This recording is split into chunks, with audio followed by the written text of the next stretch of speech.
मित्रों, मैं doctor TP Tripathi, vastu एवं ज्योतिष आचार्य, मछली शहर जौनपुर, यूपी, इंडिया से आपसे बात कर रहा हूँ। कल मैंने आपको गीता के प्रथम अध्याय के पाठ से क्या फल प्राप्त होता है वो मैंने बताया था। आज मैं आपको दूसरा अध्याय का क्या फल प्राप्त होता है वो बताऊंगा कि दूसरे अध्याय के पढ़ने से आपको क्या फल प्राप्त होता है। स्वयं नारायण, स्वयं भगवान ने कहा लक्ष्मी से, प्रथम अध्याय का महात्म का उत्तम उपाख्यान मैंने तुम्हें दिया प्रिय, अब मैं तुम्हें दूसरे अध्याय का महात्म का उपा देता हूँ। अन्य अध्यायों के महात्मा भी श्रवण करो। दक्षिण दिशा में वेदवेत्ता ब्राह्मणों के पुरंदरपुर नामक नगर में श्रीमान देव शर्मा नामक एक विद्वान ब्राह्मण हुआ करते थे।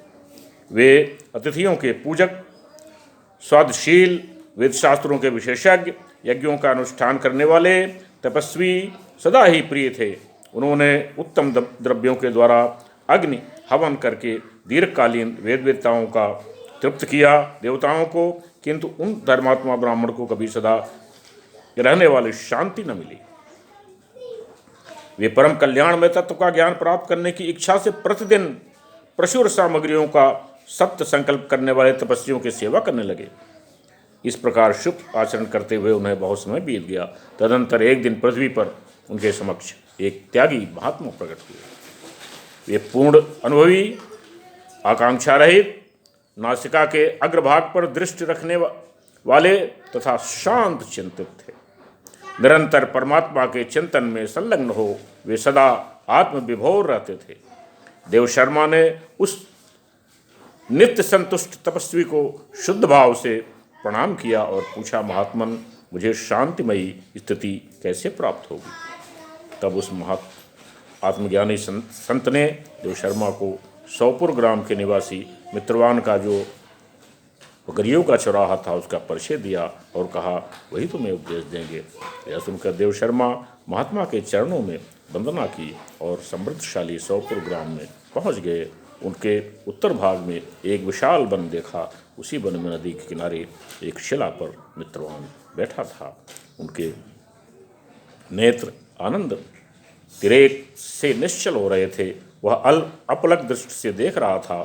वह स्थान आसपास का स्वाभाविक वैर छोड़कर एकत्रित हुए समस्त परस्पर जीव जंतुओं को आपस में प्रेम था। कोई किसी से बैर नहीं था, कोई किसी से विरोध नहीं था।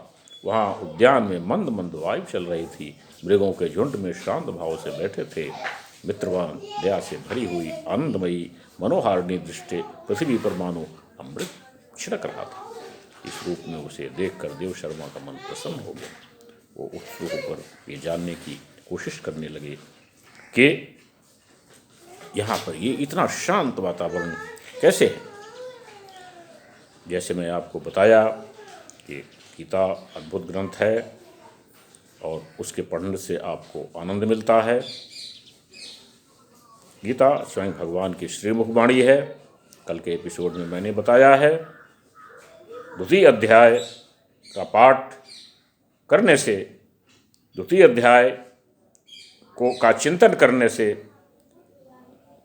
विद्वान शर्मा, देव शर्मा जी द्वितीय अध्याय का चिंतन किए, द्वितीय अध्याय का पाठ किए। वहाँ पर जब वो जंगल में पहुँचे तो व्याघ्र और बकरी आपस में एक दूसरे से प्रेम करते थे। कोई व्याघ्र बकरी को खाता नहीं था। वहाँ पर एक संत महात्मा जो गीता का पाठ किया करते थे और सब लोग सुनते थे। गीता के इस पाठ से सब में आपस में प्रेम, व्यवहार, सौहार्द, शुद्ध वातावरण, पूरा वातावरण एकदम अमृतमय हुआ था। इस तरह से देव शर्मा जी ने भी ब्राह्मण के द्वारा गीता का द्वितीय अध्याय का पूरा पाठ किया, यज्ञ किया, ब्राह्मणों को भोजन कराया और उनको दान दक्षिणा जो संभव था दिया। उनको प्रणाम करके उनको अपने घर के लिए विदा किया। वहाँ किसी देवालय में पूर्वोक्त आत्मज्ञानी महात्मा को पाकर उन्होंने यह सारा वृत्तांत निवेदन किया और सबसे पहले उन्हीं से द्वितीय अध्याय को पढ़ा। उनसे उपदेश पाकर शुद्ध अंतःकरणवासी देव शर्मा प्रतिदिन बड़ी श्रद्धा के साथ द्वितीय अध्याय का पाठ करने लगे। तब से उन्होंने प्रशंसा के योग्य परम पद को प्राप्त कर लिया। यह द्वितीय अध्याय का उपाख्यान भगवान स्वयं लक्ष्मी को बताते हैं कि द्वितीय अध्याय का पाठ करने से परम आनंद, परम शांति, परम ज्ञान आपको यो पद प्राप्त होगा। लक्ष्मी आपके पास हमेशा रहेंगी, आपकी विजय होगी, आप सुख शांति से रहेंगे, पूरा परिवार आपका सुख शांति से रहेगा। आप द्वितीय अध्याय का पाठ करके उसका देखें। मैं आपको अपना अनुभव बताता हूँ। 2008 में मैं जब डिविजनल मटेरियल मैनेजर था इंडियन टेलीफोन इंडस्ट्रीज़ में, मेरी गर्दन की प्रॉब्लम आई थी, मैं चल नहीं पा रहा था। टंडन जी एक चीफ मैनेजर थे, उन्होंने मुझे गीता की छोटी सी किताब दी पूरा, और मैं लेटे लेटे जितना संभव श्लोक प्रतिदिन पढ़ता था। 2 महीने में मैंने पूरी गीता पढ़ ली और मुझे बहुत बहुत आनंद आया। उस समय हमारे डॉक्टर मित्र एक थे, डॉक्टर बिशेन साहब। पहले मैं आर्थो में दिखाता था, फ़ायदा नहीं होता था। उन्होंने कहा कि त्रिपाठी साहब आप इस बार न्यूरो में दिखाइए। मैंने विवेकानंद पॉली क्लिनिक में न्यूरो में दिखाया।